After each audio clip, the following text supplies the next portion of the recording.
Bill कौन भरेगा। मीरा के दो बेटे थे, सूरज और पल्लव। दोनों की शादी हो चुकी थी और घर में सृष्टि और प्रीति नाम की दो बहुएं भी आ चुकी थी। यूं तो सृष्टि बड़ी थी और उसकी शादी प्रीति से पूरे 4 साल पहले हुई थी, लेकिन उसमें जिठाने वाली कोई बात नहीं थी। वो ना तो किसी बात की जिम्मेदारी लेना चाहती थी और ना ही उसे देवरानी पर रौब जमाना आता था। वहीं छोटी बहू प्रीति थी तेज तर्रार और मौका परस्त। वो तो बातें बनाने में इतनी माहिर थी कि खुली आंखों से मक्खी निकलवा दे। अपने किए का ठिकरा दूसरों के सर मढ़कर आराम से अपने नंबर बढ़वा लेती थी। एक दिन की बात है, सूरज और पल्लव गुस्से में आग बबूला होकर घर में घुसते हैं। अरे मम्मी, आप कुछ देख रही है? घर में क्या हो रहा है? मैं देख रहा हूँ कि आजकल आपका ध्यान घर पर है ही नहीं। अरे पहेलिया मत बुझा, साफ साफ बता के देखना क्या है, हुआ क्या है। मम्मी, पूरे 10,000 रुपए का बिजली का बिल आया है। हम दोनों भाई और पापा तो सुबह सुबह ही घर से निकल जाते हैं। अब हमारे जाने के बाद आप लोग ऐसा क्या कर लेते हैं कि महीने का 10,000 रुपए का बिल आ रहा है? अरे बेटा देख, मैं तो साफ बताऊं, तुम्हारी बीवियां दिन भर अपने अपने कमरे में घुसी रहती है।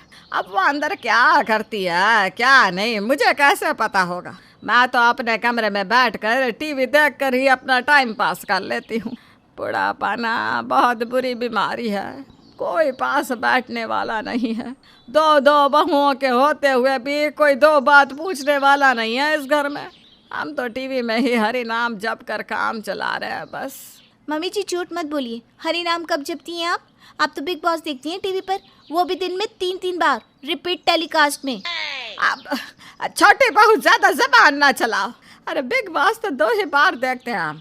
अब अनुपमा दिन में 3 बार लगा लेते हैं। प्रीति, माँ कह रही है कि तुम दिन भर अपने कमरे में बैठी रहती हो, तो करती क्या हो अकेले कमरे में? अरे सारा दिन तो काम में बीत जाता है, थोड़ी देर क्या अपनी पसंद से टीवी भी नहीं देख सकती? तो माँ के साथ बैठकर देख लिया करो ना। एक ही कमरे में बैठकर देखोगी तो एसी, पंखा, लाइट सबका बिल बचेगा। मुझे ना ये टीवी की लंबी कहानियों वाले सीरियल पसंद नहीं है। मैं तो कहानी हर घर की चैनल पर वीडियोस देखती हूँ। और नहीं तो क्या, सबकी अपनी अपनी पसंद है। मैं तो किसी की पसंद का शो नहीं देख सकती। मतलब अगर घर में 3 टीवी लगे हुए हैं तो आप तीनों टीवी एक साथ चलाकर देखती हैं? 3 नहीं 4। वो हॉल वाले टीवी पर बच्चे कार्टून देखते हैं ना। तीनों सास बहुओं की बात सुनकर सूरज और पल्लव अपना सर पीट लेते हैं। कुछ देर बाद, अरे सृष्टि, तुम किचन में हो तो रूम का पंखा और लाइट चलती क्यों छोड़ आई? हाँ भूल गई होंगी। अब दिन भर में 10 बार अंदर बाहर आना जाना होता है, कोई कितनी बार लाइट ऑन ऑफ करेगा। प्रीति, तुमने भी ये बाथरूम की लाइट ऑन छोड़ रखी थी। बाथरूम का एग्जॉस्ट फैन भी ऑन था। अरे तो क्या आप भी भैया की तरह छोटी छोटी बातों पर झिक करेंगे? तुम लोग बात के सीरियसनेस को समझ ही नहीं रही हो। अभी कल ही मैंने देखा कि तुमने आयरन करने के बाद प्रेस ऑफ नहीं किया था। 2 घंटे तक प्रेस चलती रही। मुझे भी झिक करने का कोई शौक नहीं है। अगर सीधी सी बात समझ में तुम दोनों को इतनी दिक्कत हो रही है तो अब से जिसके भी कमरे की लाइट, फैन, टीवी या प्रेस बिना बात के चलता मिला, अगले महीने का बिजली का बिल वही भरेगा। जब अपनी जेब से बिल भरोगे ना, तब तुम्हें पैसों की कीमत समझ में आएगी। अरे हम कहाँ से भरेंगे बिल? हम कोई कमाते थोड़ी ना है। कमाती नहीं हो, लेकिन रुपयों की कीमत तो तुमको भी समझनी पड़ेगी ना। आज से घर का यही नियम है कि जो भी बिजली का वेस्टेज करेगा वही बिल भरेगा। अब वो बिल चाहे तुम अपने पॉकेट मनी से भरो या चाहे जैसे भी, मुझे नहीं पता। इतना कहकर सूरज वहाँ से चला जाता है। हाँ माँ जी, अब तो आप कुछ नहीं बोलेंगी ना। ये सब सृष्टि भाभी का ही किया धरा है। ज़रूर इन्होंने ही सूरज भैया के कान भरे हैं ताकि बिजली का बिल मेरे सीधे साधे पल्लव जी से भरवा सके। मेरे पति की इतनी कमाई कहाँ है कि वो हर महीने 10,000 रुपये का बिल भर सके। पहले तो दोनों मियाँ बीवी ने मिलकर सारा प्लान बना लिया और अब भोले बनने का नाटक कर रही हैं। ये क्या बोल रही हो प्रीति तुम? अगर पल्लव से ही बिल भरवाना होगा तो मुझे इतनी प्लानिंग करने की कोई ज़रूरत नहीं है। हम सीधे सीधे भी कह सकते हैं। तुम दोनों की तो यह रोज की महाभारत है। भैया मैं तो चली अपना सीरियल देखना, नहीं तो मुझे रिपीट पर ही देखना पड़ेगा। सूरज भैया ने ये नियम बनाया है ना कि जो बिजली की वेस्टेज करेगा वही बिजली का बिल भरेगा। अब मैं इन्हें बताती हूँ, अगर मैंने भी सृष्टि भाभी से बिल ना भरवा लिया तो मेरा नाम प्रीति नहीं।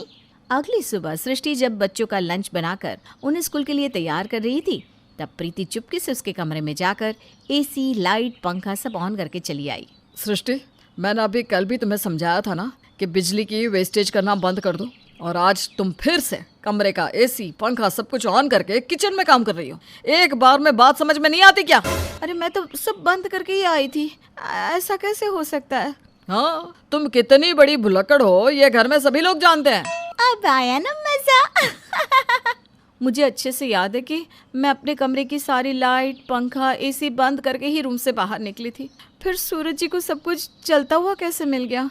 सृष्टि अभी सोच ही रही थी कि तभी पल्लव की आवाज़ उसके कानों में आई। प्रीति, जल्दी से मेरे पैंट शर्ट प्रेस करके दो, मुझे ऑफिस के लिए लेट हो रहा है।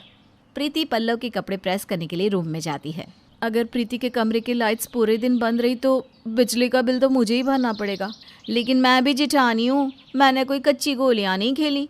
जैसे ही सृष्टि प्रीति को कमरे से कपड़े प्रेस करके बाहर आते हुए देखती है, वो बहाने से प्रीति के कमरे में जाकर फिर से प्रेस को ऑन कर देती है और उसके कमरे का एसी भी ऑन कर देती है। जब पल्लव बाथरूम से नहाकर निकलता है तो देखता है कि कमरे का एसी और प्रेस दोनों ऑन है। अरे यार प्रीति, तुम्हें कितनी बार समझाना पड़ेगा, लापरवाही की भी कोई हद होती है। अभी कल ही भैया ने इतना लंबा चौड़ा भाषण दिया लेकिन तुम्हारे ऊपर कोई असर नहीं। आज फिर तुम प्रेस ऑन छोड़कर चली गई।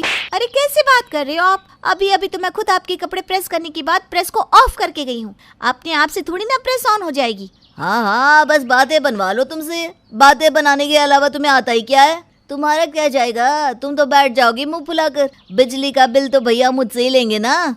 अरे मैं सब समझती हूँ आपके भैया की चालाकी। ये सारा बिजली के बिल का नाटक हो ही इसलिए रहा है ताकि हम लोगों से बिजली के बिल के पैसे निकलवा सके। थोड़ी देर बाद, माँ जी ये बहुत ही गलत बात है। ऐसा लग रहा है कि हम अपने घर में नहीं किसी जेल में रह रहे हैं। हमने कब पंखा चलाया, कब लाइट जलाई, अब हर बात का हमें जवाब देना पड़ेगा क्या?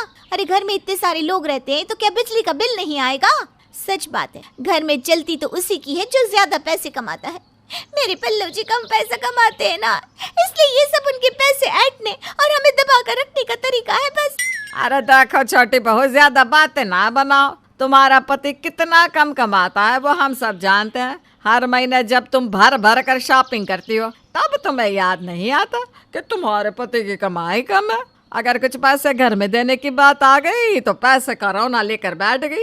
सास की बात सुनकर प्रीति पैर पटकती अपने कमरे में चली जाती है। दोनों बहुओं की बिजली की फिजूल खर्ची पर नजर रखने की जिम्मेदारी सूरज अपनी माँ मीरा को सौंपता है। अब तो मीरा का दिन का चैन भी फुर्र हो गया था। कभी वो बड़ी बहू के कमरे में उस पर नजर रखने जाती तो कभी छोटी बहू के कमरे में छोटी पर नजर रखने जाती। एक सप्ताह में मीरा इस चौकीदारी के काम से तंग आ गई। इधर अपने सर से मुसीबत हटाने के लिए दोनों बहुएं एक दूसरे के कमरे की छिप छिप कर कभी लाइट जला देती तो कभी पंखा।